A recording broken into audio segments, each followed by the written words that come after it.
ಕಳೆದ 3 ವರ್ಷಗಳಿಂದ ರಾಜ್ಯದ ವಿವಿಧ ಜಿಲ್ಲೆಗಳಲ್ಲಿ ಎಷ್ಟು ಐಟಿ-ಬಿಟಿ ಕಂಪನಿಗಳು ಮತ್ತು ಸ್ಟಾರ್ಟ್ಅಪ್ ಆರಂಭಗೊಂಡಿದೆ, ಎಷ್ಟು ಜನರಿಗೆ ಉದ್ಯೋಗ ದೊರಕಿದೆ, ಜಿಲ್ಲಾವಾರು ಮಾಹಿತಿ ನೋಡಬೇಕು ಅಂತ ಕೇಳಿದೆ. ಆದರೆ ಅವರು ಟೋಟಲ್ ಇಡೀ ರಾಜ್ಯದ ಕೊಟ್ಟಿದ್ದಾರೆ, ಜಿಲ್ಲಾವಾರು ಮಾಹಿತಿ ಕೊಟ್ಟಿಲ್ಲ.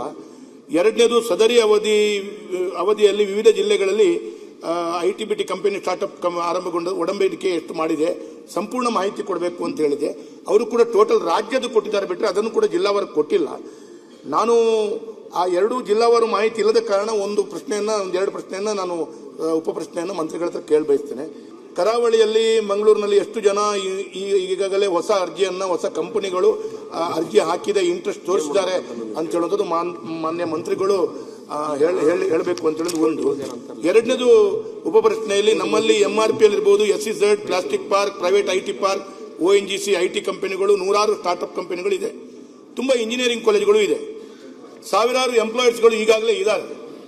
ಆದರೆ ಈಗಾಗಲೇ ಮಂತ್ರಿಗಳೊಂದು PPP ಮಾಡೆಲ್ ಅಲ್ಲಿ ಪ್ರಾರಂಭ ಮಾಡಬೇಕು ಅಂತೇಳಿ ಈಗಾಗಲೇ ಭರತ್ ಶೆಟ್ಟಿ ಅವರು PPP ಮಾಡೆಲ್ ಅಲ್ಲಿ ಒಂದು ಪ್ರಶ್ನೆಯನ್ನ ಅವರ ಉತ್ತರ ಕ್ಷೇತ್ರದಲ್ಲಿ ಐಟಿ ಪಾರ್ಕ್ ಅನ್ನು ಪ್ರಾರಂಭ ಮಾಡೋ ದೃಷ್ಟಿಯಲ್ಲಿ ಮಂತ್ರಿಗಳ ಹತ್ರ ಕೇಳಿದ್ರು.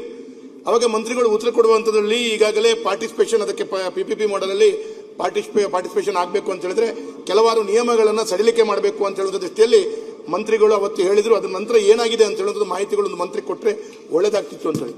ಕೊನೆಯದಾಗಿ ಒಂದು ಪ್ರಶ್ನೆ ಅಧ್ಯಕ್ಷ, ಈ ಹಿಂದೆ ಮಾನ್ಯ ಅಶ್ವಥ್ ನಾರಾಯಣ ಅವರು ಮಂತ್ರಿ ಇದ್ದಾಗ ಮತ್ತು ಈಗ ಪ್ರಿಯಾಂಕಾ ಖರ್ಗೆ ಸಾಹೇಬರು ಕೂಡ ಬಿಯಾಂಡ್ ಬ್ಯಾಂಗ್ಳೂರು ಅಂತ ಹೇಳುವಂಥದ್ದನ್ನು ಪ್ರಾರಂಭ ಮಾಡಿ ಏನೆಲ್ಲ ಕಾರ್ಯಕ್ರಮಗಳು ಮಂಗಳೂರು ಮತ್ತು ಕರಾವಳಿ ಭಾಗದಲ್ಲಿ ಮಾಡಿದ್ದಾರೆ ಅಂತ ಹೇಳೋದು ಅವ್ರು ಕೊಟ್ಟಿದ್ದಾರೆ.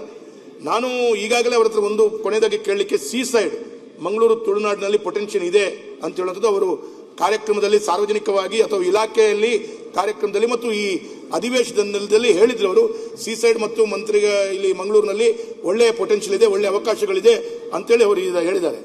ಹಾಗಾಗಿ ಅವರು ಹೇಳಿದಂಥ ವ್ಯತ್ಯಾಸಗಳು ಎರಡು ಕಡೆಗಳಲ್ಲಿ ವ್ಯತ್ಯಾಸಗಳಿದೆ. ಅವರು ಹೊರಗಡೆ ಹೇಳುವಾಗ ಏನಂತಂದ್ರೆ ಮಂಗಳೂರು ಕರಾವಳಿಯಲ್ಲಿ ವಾತಾವರಣ ಒಳ್ಳೆದಿಲ್ಲ, ಹಾಗಾಗಿ ಆ ಪೊಟೆನ್ಷಿಯಲ್ ಇಲ್ಲ ಅಂತ ಹೇಳುವಂತ ರೀತಿಯಲ್ಲಿ ಹೇಳ್ತಾರೆ. ಇಲ್ಲಿ ಪೊಟೆನ್ಷಿಯಲ್ ಇದೆ ಅಂತ ಹೇಳ್ತಾ ಇದ್ದಾರೆ. ಯಾವ ಸತ್ಯ ಅಂತ ಹೇಳುವಂಥದ್ದು ಬೇಕು ಅಂತ ಹೇಳೋದು ಒಂದು ಈ ಸಂದರ್ಭದಲ್ಲಿ ಕೇಳಲಿಕ್ಕೆ ಬಯಸ್ತಾ ಇದ್ದಾರೆ.